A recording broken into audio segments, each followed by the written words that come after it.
আসসালামু আলাইকুম। আপনি কি ইমোতে কাজ করবেন? যদি ইমোতে কাজ করেন তাহলে আমার এই বিকাশ নাম্বারে 1000 টাকা বিকাশ করে আমাকে ফোন দিন। হ্যালো, আসসালামু আলাইকুম। ভাইয়া, আপনি কি ইমোতে কাজ করবেন? যদি ইমোতে কাজ করেন তাহলে যে আমি বিকাশ নাম্বার দিচ্ছি, 1 ঘন্টা 1000 টাকা, আধা ঘন্টা 500 টাকা পাঠাই দিয়ে আমারে জানান। প্রথমে মেয়েদের কণ্ঠে কথা বলতাম ওদের সাথে, মেয়েদের কণ্ঠে কথা বলে ওকে বলতাম যে আপনার ইমোটা অ্যাড করবো আমার ইমোর সাথে, আপনার ইমো নাম্বারে একটা মেসেজ গেছে, দেখেন 4 সংখ্যার নাম্বার গেছে, ভেরিফিকেশন নাম্বার অ্যাড করার জন্য। তো আপনার ফোনে কি কি নাম্বার গেছে তো দেখেন তো। তখন ও বলে, কেউ যখন জানে না তখন বলে যে আমার ফোনে এত নাম্বার আসছে, 4 সংখ্যা 4, 5, 6, 7 এমন একটা নাম্বার বলে, তখন আমি এই মুহূর্তে আমার অ্যাড করে নেওয়ার আইডি। সাইবার পুলিশ সেন্টারে আমরা এই সংক্রান্ত বেশ কিছু অভিযোগ কিছুদিন ধরে পাচ্ছি, এবং এই সংক্রান্ত আমাদের একটি মামলা আছে, 7/12/2020 একটা মামলা আছে। ওই মামলা তদন্ত প্লাস সাম্প্রতিক সময়ের কিছু ইমো হ্যাকিং এর প্রপেনসিটি এরিয়া, এগুলো বিশ্লেষণ করে আমরা ওই কানেক্টিভিটিটা আবার নতুন করে দেখি যে একটি পার্টিকুলার অঞ্চলে এই ইমো হ্যাকিং এর প্রবণতাগুলো দেখা যাওয়ায় আমরা একটি রেড সম্পন্ন করি এবং সেখান থেকে আমরা 5 জনকে অ্যারেস্ট করি। এর আগেও অ্যারেস্ট করা হয়েছে বেশ কিছু এই কর্মকাণ্ডের সাথে যারা জড়িত, এরকম বেশ কয়েকজনকে অ্যারেস্ট করা হয়েছে। এখন বিষয়টা হচ্ছে যে এই অঞ্চলটার নামটা আগে বলি। এটা হচ্ছে পার্টিকুলারলি আমরা দেখতে পাচ্ছি যে নাটোরের দিলমারিয়া, পুঁথিমারি আছে, তারপরে রাজশাহী জেলার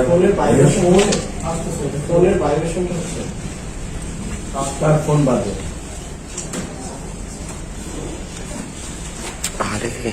দেখতে পাচ্ছি যে বাংলাদেশের 2-3টি জেলায় সবচেয়ে বেশি এই কর্মকাণ্ডটি চলছে। নাটোর জেলার দিলমারিয়া, পুঁথিমারিতে দেখা যাচ্ছে এটি, রাজশাহীর বাঘা, চারঘাট সহ রাজশাহীর বেশ কিছু জায়গা, আর নওগাঁর কিছু এলাকাতে এই ইমো হ্যাকাররা সক্রিয় ভাবে তারা এই অপরাধমূলক কর্মকাণ্ডটি পরিচালনা করছে। এখানে আমরা যেটা লক্ষণীয় বলতে পারি সেটা হচ্ছে যে 16 থেকে 28-30 বছরের তরুণ যুবকরা এই হ্যাকিং কার্যক্রমটি পরিচালনা করছে, এবং তারা মোটামুটি দেখা যাচ্ছে যে 4 জন এবং 5 জন মিলে একটা গ্রুপ তৈরি করে, এবং এই গ্রুপ তৈরি করে এই কর্মকাণ্ডটি পরিচালনা করে। এবং আরেকটি বিষয় দেখা যাচ্ছে যে মোবাইলের নিবন্ধিত যে সিমগুলো আছে, যেগুলো মোবাইল ফিনান্সিয়াল সার্ভিস দ্বারা নিবন্ধিত, অর্থাৎ বিকাশ, রকেট, নগদ, এইগুলোতে যারা রেজিস্ট্রেশন করেছে, এই রেজিস্টার্ড সিমগুলো তারা ভাড়া নিয়ে এই কাজগুলো করছে। এবং ভাড়া নিচ্ছে হলো যারা প্রবীণ, বয়স্ক, এই সমস্ত মানুষদের কাছ থেকে সামান্য কিছু টাকার বিনিময়ে তারা ভাড়া নিচ্ছে যে আমাকে সিমটি দাও কিছু সময়ের জন্য, বা দেন কিছু সময়ের জন্য, আমি একটু কাজ করে করতে পারি। তো এই অ্যাকাউন্টগুলোতে আসলে টাকাগুলো আসে, এবং এটাকে এলিভাই হিসেবে দাঁড় করানো হয় যে বয়স্ক মানুষের সিম বুঝতে পারে না, এরকম ভাবে তারা একটা আইনশৃঙ্খলা রক্ষাকারী বাহিনীকে মতো করে একটা ব্যারিয়ার তারা তৈরি করার চেষ্টা করে, এটা আমরা দেখতে পেরেছি। তো এখানে তারা দুটো প্রক্রিয়ায় কাজটি করে। এটি আজকে আমাদের বড় উদ্দেশ্য দুটো, একটি হচ্ছে সামাজিক সচেতন আমরা করতে চাই মানুষকে, এবং তাদের মডাস অপারেন্ডি কি প্রক্রিয়া তারা অপারেটি করে এটি আপনাদেরকে একটু বলতে চাই। যে একসময় তারা নিজেরা সার্চ করত যে কার অ্যাকাউন্টে তারা হ্যাক করবে, এবং এটি হচ্ছে একটি পুরনো ভার্সন আর কি তাদের, যে বিভিন্ন টার্গেট খুঁজে তার মনে করতে যে এই অ্যাকাউন্টে হ্যাক করা সম্ভব, সেভাবে তারা হ্যাকিং এ যেত। কিন্তু ইদানিংকালে তাদের কার্যপরিধি তারা একটু অন্যভাবে ঘুরিয়েছে। এখন তারা হ্যাকিং করার জন্য বিভিন্ন ধরনের অনৈতিক কর্মকাণ্ডের প্রস্তাব দিচ্ছে, এবং ইমোতে এই কাজ করা হবে, ওই কাজ করা হবে, এরকম কথাবার্তা বলে মানুষজনকে প্রলুব্ধ করা হচ্ছে। এবং বেশিরভাগ ক্ষেত্রে আমরা দেখতে পাচ্ছি যে প্রবাসী যারা শ্রমজীবী আছেন তাদেরকেই তারা মূলত টার্গেট করছেন, করে তাদের সাথে একটি যোগসূত্র স্থাপন করে এই অ্যাকাউন্টটি হ্যাক করে, এবং হ্যাকিং এর প্রসিডিউরটা কিভাবে তারা করে? হ্যাকিংটা তারা নর্মালি প্রথমে একটি কমিউনিকেশন চ্যানেলের মতো তৈরি করেন, কথা বলেন। এই মতে যারা আসতে চান তারা বিভিন্নভাবে দেখা যায় যে লাইভ স্ট্রিমিং যে সাইটগুলো আছে, ভিডিও লাইভ সহ অন্যান্য লাইভ স্ট্রিমিং যে সাইটগুলো আছে, এই সাইটের মধ্যে তারা ওই মেসেজ অপশনে যেয়ে চট করে তাদের নাম্বারগুলো দিয়ে দেন, নাম্বারগুলো দিয়ে যোগাযোগ করার কথা বলেন, এবং এর মধ্যে কিছু হিট হয়ে যায় নাম্বার। হিট হলে পরে সেই নাম্বারে তারা কথা বলতে থাকে। কথা বলতে বলতে বলতে এক পর্যায়ে তারা টেক্সট করা শুরু করেন, মানে এর পরবর্তী ধাপে গিয়ে টেক্সট করা শুরু করেন। টেক্সট করার পরে যার সাথে কথা বলছেন তার নামটি মুছে ফেলে দেন বা ডিলিট করে দেন নেম লিস্ট থেকে। ডিলিট করে দিলে ওই টেক্সট পরবর্তীতে উনি যখন আবার ফোন করলে টেক্সটের মেসেজিং থেকে সিনক্রোনাইজ করে তারা ওই নাম্বারটাকে বুঝতে পারেন যে এই নাম্বার, এই লোকটির নাম এটি ছিল, এখন তার নাম্বার হবে এটি। তো নাম্বারটা পেয়ে গেলেই তখন তারা আরো ঘনিষ্ঠ হওয়ার কথা বলে যে আমি আরো আন্তরিকভাবে আপনার সাথে কথা বলতে চাই, একান্তে কথা বলতে চাই বলে তারা বলে যে আমি একটু আপনাকে ওটিপি একটি আপনার ফোনে একটি 4 সংখ্যার একটি ডিজিট যাবে, ওইটি আমাকে দিলে আমরা একান্তে কথা বলতে পারবো। এই বলে তার কাছে ওটিপিটি সেন্ড করা হয় এবং ওটিপিটি যখন রিটার্ন করে তখন এই ফোনের কন্ট্রোলটা তারা নিতে পারে। সো এখানে মূল টার্গেটটা হলো যে ওটিপি বেসড একটি কমিউনিকেশন চ্যানেল তারা ডেভেলপ করে তারপরে এই অ্যাকাউন্টটিকে হ্যাক করে। আচ্ছা, তারপরে আরেকটি বিষয় হলো যে তারা খুব সুন্দর করে নিজেরাই মেয়ের গলায় পরিবর্তন করতে পারেন। এটি কোনো ভয়েসের মাধ্যমে তারা পরিবর্তন করেন না, নিজেরাই মেয়ের মতো করে কণ্ঠ তৈরি করে তারা কথা বলেন। এই ক্ষেত্রে তারা যেটা রিয়ার ক্যামেরা আছে, আমাদের মোবাইলের ফ্রন্ট ক্যামেরা এবং রিয়ার ক্যামেরা আছে, রিয়ার ক্যামেরাটার মধ্যে আরেকটি ফোনের মধ্যে কোন লাইভ স্ট্রিমিং অ্যাপে যে কোনো একজন লেডি বা সুন্দরী মেয়ের ছবি তাদের যেটা পছন্দ হয়, এই ভিডিওটি তারা রেকর্ড করে রাখেন। এই ভিডিওটি তারা রিয়ার ক্যামেরার মধ্যে ওই আরেকটি মোবাইল থেকে দেখিয়ে একটু সাইড থেকে উনি নিজেই কথা বলেন মেয়ে সেজে, এবং ওই মেয়ে ভয়েসটি আর ওখানে থাকে না, শুধু ছবিটি ভিডিওটি চলতে থাকে, কিন্তু কথা বলে সে নিজে, যাতে করে মনে হয় যেন এটি ওই মেয়েরই গলা এবং মেয়ে কথা বলছে। এটি একটি চমৎকার প্রতারণার তারা কৌশল বের করে নিয়েছেন। আচ্ছা, এখন তারা নিজেরা আবার করেন কি, যে ইমো যে মেসেজিং অ্যাপটি আছে এবং ভয়েস অ্যাপ, এই অ্যাপের যে প্রিভিয়াস 2015 যে ভার্সনটা, বেটা ভার্সন, এই ভার্সনে মোবাইল নাম্বারটি উঠে তারা যাদেরকে হ্যাক করতে চান তো তারা নিজেরা বেটা ভার্সনটা ইউজ করেন নর্মালি, এবং আপডেটের যে ভার্সনগুলো এসছে ইমো প্লাস এবং ইমো এইচডি, এইটিতে যেহেতু নাম্বার আসে না, নাম্বার ওঠে না, যে কারণে তারা পরবর্তীতে টেক্সটের মাধ্যমে একটা কমিউনিকেশন চ্যানেল ডেভেলপ করে তারপর নাম্বারটি নেওয়ার জন্য তারা চেষ্টা করেন আর কি। তো একসময় দেখা যেত যে সফটওয়্যার পাসওয়ার্ড গুলো, যদি পাসওয়ার্ডের ব্যাপারে মানুষ সচেতন হয়েছে, পাসওয়ার্ড মানুষ একসময় সফট পাসওয়ার্ড ব্যবহার করতো অথবা ইজি পাসওয়ার্ড ব্যবহার করতো, যেটিকে তারা হ্যাকিং করার জন্য ট্রাই করে একটা নাম্বার খুঁজে পেতেন। কিন্তু এখন আর এইটি তারা খুব একটা ইউজ করছেন না, তারা এখন ওটিপি বেসড হ্যাকিং টেকনিকটাকে অ্যাপ্লাই করছেন। আচ্ছা, তো আমরা যেটা আরো দেখতে পেলাম এই গ্রামগুলোতে, যে তরুণ যারা আছে তারা মূলত এখন গ্রামে আর থাকেন না, এবং যাদেরকে আমরা ধরেছি এরা, আমরা একটা সময় দেখেছি যে গত 1.5-2 মাস আগেও তাদের লোকেশন ছিল পার্টিকুলারলি নাটোরে, লালপুরে, কিন্তু তারা লোকেশন চেঞ্জ করে কিছুদিন ধরে দেখছি যে তারা সাভারে এসে অবস্থান করছে। তো এইটি আমরা যখন কনফার্ম হয়েছে যে এই গ্রুপটাই সেই গ্রুপটা, তারপর তাদেরকে আমরা প্রথমে সাভার থেকে অ্যাক্সেস করি, তারপর বিভিন্ন জায়গা থেকে, দেশের বিভিন্ন জায়গা থেকে, ওই পার্টিকুলার অঞ্চলের বিভিন্ন জায়গা থেকে তাদেরকে অ্যাক্সেস করা হয়। তো এদের বক্তব্য অনুযায়ী যেটা বোঝা গেল যে এরা এখন আইন শৃঙ্খলা রক্ষাকারী বাহিনী বিভিন্ন সময় রেড করেছেন, অনেকেই গেছেন রেড করতে, যে কারণে তারা এখন ছড়িয়ে ছিটিয়ে গেছেন বিভিন্ন অঞ্চলে, ছড়িয়ে যে এটি তাদের একটা প্রফেশন হিসাবে তারা গ্রহণ করে এটি তারা করছে। তো আমাদের সাজেশন হবে যে কোনো অবস্থাতে ইমোতে কথা বলার পরে যদি কোনো ওটিপি শেয়ারের বিষয় আসে, কোনো অবস্থাতে কোনো ওটিপি দেওয়া যাবে না।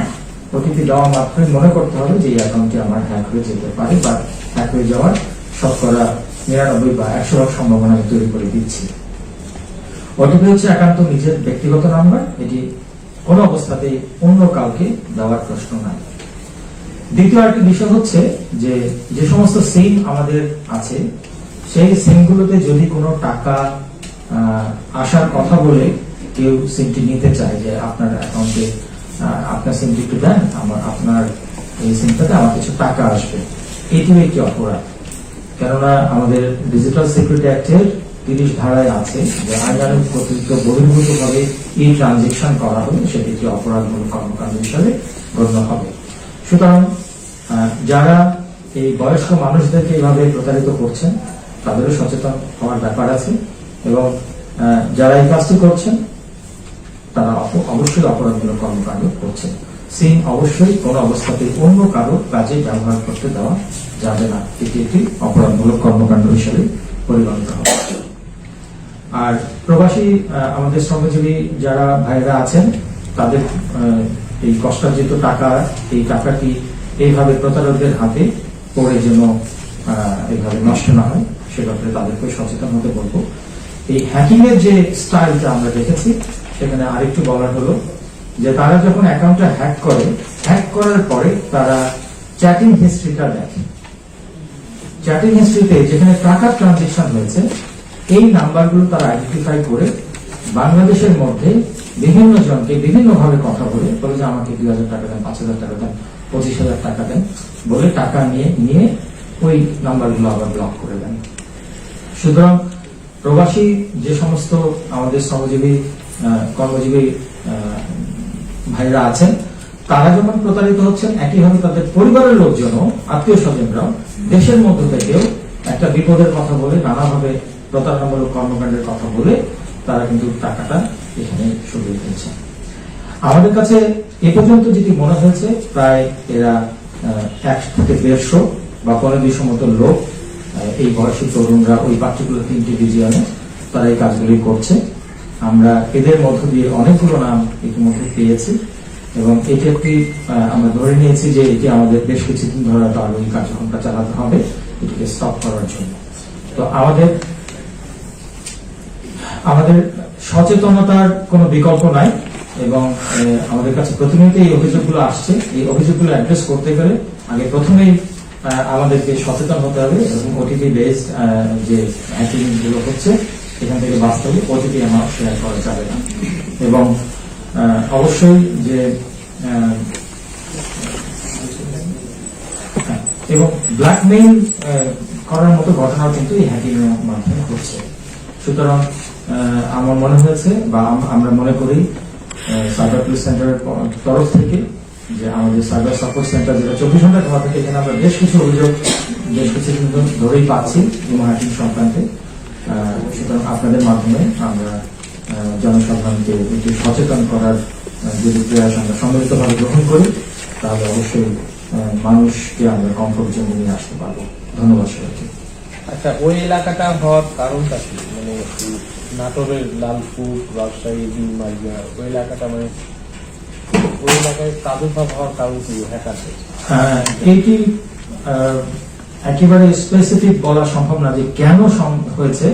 যেমন বিকাশের প্রতারণাগুলোর একটা প্রপেনসিটি আছে কিন্তু হচ্ছে যে বৃহত্তর ফরিদপুর, ঠিক একইভাবে কোনো না কোনো জিনের ব্যবসাটাও পার্টিকুলার একটা অঞ্চলে গেছে, এটিও কিন্তু একটা পার্টিকুলার অঞ্চলে গেছে। হয়তো কোনো একটা গ্রুপ কোনোভাবে এটা শিখেছে এবং তারপরে এটা দিয়ে মানে এবং টেকনোলজিটা তারা ট্রান্সফার করেছে বা নলেজটা শেয়ার করেছে এলাকার মধ্যে তারা এভাবে নিয়েছে।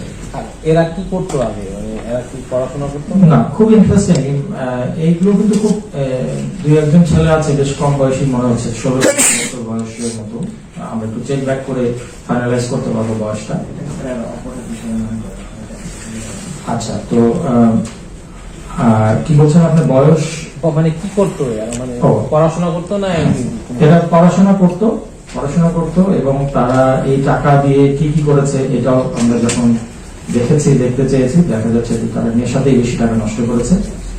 এবং আরেকটি বিষয় আমি এই সুযোগে বলতে চাই যে আমরা ওইখানে যে সমস্ত বিকাশের ট্রানজেকশন গুলো হয়, নগদের ট্রানজেকশন গুলো হয়, এই ট্রানজেকশনের আমরা প্যাটার্নটা অ্যানালাইসিস করবো যে যেহেতু এই পার্টিকুলার রিজনে বেশি হচ্ছে, এই মানিটা কে দিল, কোথা থেকে দিল, কেন দিল, এটি যদি আমরা ধরতে পারি তাহলে সেক্ষেত্রে আমাদের হয়তো এই অপরাধ যারা করছে তাদেরকে আইডেন্টিফাই করতে এবং ধরতে আমাদের সুবিধা হবে। যারা এই প্রতারণার ফাঁদে পা দিচ্ছে আপনাদের হিসেবে তারাও তো সমান অপরাধী, কারণ তারাই চার্জ সৃষ্টি করে দিচ্ছে এই প্রতারণা কাজে কাজ করার জন্য। তা আমার কোশ্চেন হলো যে 130 টাকা ভুক্তি যে আপনারা আইডেন্টিফাই করেছেন, এরা আসলে কোন এলাকা কেন্দ্রিক এবং এরা কি সেম এজের নাকি সবাই? আমি আগে বলেছি যে এরা প্রায় 16 থেকে 28 বছর বয়সী একটি গ্রুপ, এবং যাদেরকে আমরা ধরেছি এরা কিন্তু 21-এর মধ্যে, 17 থেকে 21-এর মধ্যে বয়সের, এবং এরা এটাকে একটি বিনোদন মনে করে এবং এরা কোনো অবস্থাতে এটাকে অপরাধ বলে মনে করেনি এতদিন। এখন তারা বুঝতে পেরেছে যে এটি তাদের অপরাধ হয়েছে, এবং তারা এই বিনোদনমূলক কর্মকাণ্ড হিসাবে মানুষকে বোকা বানিয়ে টাকা নেওয়াটাকে মনে করছে যে একজন বোকার কাছ থেকে আমি টাকা নিলাম। এক একদিনে কি পরিমাণ টাকা প্রতারণা করে নিতে পারে? কি পরিমাণ টাকা একজন নিতে পারে এইটি ফিগার আউট করা তো মানে পার্টিকুলারলি 2, 4 জন 5 জনকে ধরে এটা টোটালটা বলা সম্ভব না। তবে তারপরেও বলতে পারি যে এটা লক্ষাধিক টাকার উপর সম্ভব একজনের পক্ষে, এবং অল্প সময়ের মধ্যে। আচ্ছা, এরা কতদিন যাবত এই কর্মগুলো করে আসছে এবং এদের ইউনিটে কতজন সদস্য মিলে এরা কাজ করতেছে?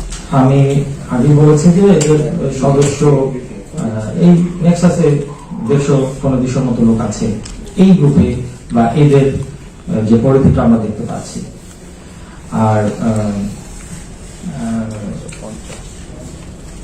আর কি বলেছেন, কতদিন ধরে এই কাজগুলো করে আসছে? কতদিন ধরে কাজটি করছে? আচ্ছা, তাদের এরা বছর খানিকের মতো হবে বলে তাদের কথা বলছে, কিন্তু এর আগে থেকে এই কাজটি চলছে। যারা ভিকটিম, মানে আপনারা আপনাদের কাছে নিশ্চয়ই ভিকটিম আপনাদেরকে তথ্য দিয়েছে যে সে প্রতারণার শিকার, তো এরকম কোনো কনভারসেশন আছে কিনা ভিকটিমের সাথে তাদের কোনো কনভারসেশন? তাহলে আমরা যাতে রিলেশনের রিপোর্টটা আমাদের স্টোরির জন্য সুবিধা হতে পারে। মেয়ে এসে যে খুব বা মেয়ে কণ্ঠে এটা আমরা আপনাদেরকে ভিডিওটা দিয়ে দিব, ওরা কিভাবে কাজটি করে এটা আমরা দিব।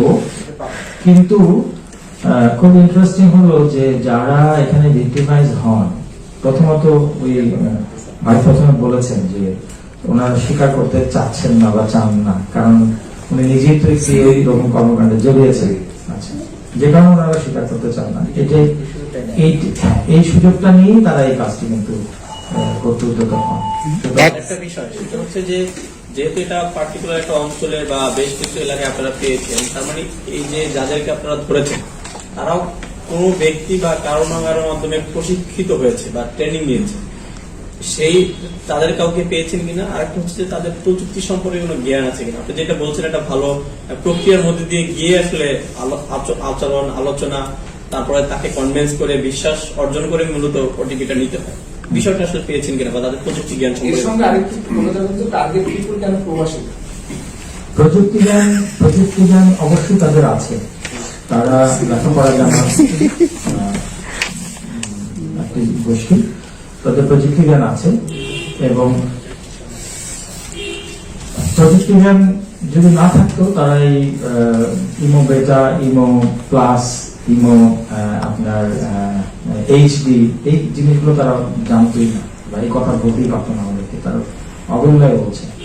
এবং সেটিং অপশনে যে কিভাবে তাকে ব্লক করে, এটা একজন আরেকজন থেকে লার্ন বিহেভিয়ার, একজন আরেকজনকে শিখায় তারা। এবং ওই জন্য বলেছি যে তারা গ্রুপে কাজ করে, 4-5 জন মিলে একটা গ্রুপ আবার তাদেরকে তাদের আবার কোনো মেন্টর আছে যে এইভাবে বলো, এইভাবে বলো, এরকম একটা বিষয়। এর আগে ডিবি একটা গ্রুপে তারা আইডেন্টিফাই করছে, যেমন বিভিন্ন কি করে অ্যাপস তারা তৈরি করছে, যেমন কল কার্ড, সেক্স গার্ড এরকম করে তখন যারা ফোন দিত ওদেরকে, ওদের সাথে মেইল ফোন কথা বলতো। এদের সাথে কোনো মিল আছে না? থাকার খুবই সম্ভাবনা আছে, কারণ এটি একটা বেশ বড় একটা অপারেটিং গ্যাং। আমাদের কাছে মনে হচ্ছে যে এটা মানে অবশ্যই একটা সম্ভাবনা আছে, কেননা এরাও বিভিন্ন মেয়েদের নাম দিয়েছে, নাম দিয়ে তারা একটা সুন্দর ছবি দিয়ে ইয়ে করে তারপরে নিজেরাই কথা বলে। আর ভাইয়া, যে আপনি যেটা বলছিলেন যে কেন প্রবাসী শ্রমজীবী মানুষ টার্গেট, দেখেন বাংলাদেশে যারা প্রবাসী শ্রমজীবী আছেন ওনারা ভয়েস কমিউনিকেশনের জন্য খুবই জনপ্রিয় অ্যাপ হচ্ছে ইমো, এবং এটির একটি সুবিধা এবং অসুবিধা দুটোর জায়গা হলো যে এটি সহজলভ্য, অপারেটিং সহজ, আর অসুবিধার জায়গাটি হলো যে অন্য মেসেজিং অ্যাপের মতো এটি সিকিউরিটিটা একটু আপনার কম্প্রোমাইজ, যে এই একসাথে 2-3টা ডিভাইসের মধ্যে এটি ব্যবহার করা সম্ভব, কিন্তু আপনি অন্য অ্যাপগুলোতে এটি পারবেন না। তো যেহেতু আমাদের গ্রামাঞ্চলের মানুষজন অল্প সচেতন অথবা তারা ইউজার ফ্রেন্ডলি যে জিনিসগুলো হয় সেটিতে অভ্যস্ত বেশি, সেই হিসাবে এটি জনপ্রিয় অ্যাপ। এবং প্রবাসীদেরকে টার্গেট করে সুবিধা হচ্ছে যে তারা যেহেতু দীর্ঘ সময় পরিবার বঞ্চিত থাকে বা তাদের বাইরে থাকে, একটা সহজ ট্রেন হিসেবে তাকে নেওয়া সম্ভব। যতজনকে গ্রেফতার করেছেন এরা এই পর্যন্ত কত টাকা পেয়েছে এই প্রতারণার মাধ্যমে? এটা বেশ বড় একটি লিস্ট আমাদের স্টাডি করতে হচ্ছে। হ্যাঁ, এবং যারা প্রতারিত হয়েছেন তাদের দুইজনের সাথে যোগাযোগ আমরা করার চেষ্টা করেছি। তারা প্রতারণার কথা বলেছেন যে ইয়েস আমি হয়েছি, আমার পরিবারের অমুক জন বাধ্য হয়ে এইভাবে টাকা দিয়েছে, কারণ এক এক সময় একটা কথা বলেছে, তারা আবার সামনে আসতে চান না। হ্যাঁ, আমি বলতে চেয়েছি যারা গ্রেফতার হয়েছে এরা এই পর্যন্ত কত টাকা পেয়েছে? এটা আমরা তো ওইভাবে এক্সিকিউটটা করা সম্ভব না, আসলে এক্সিকিউট করা সম্ভব না। Thank you.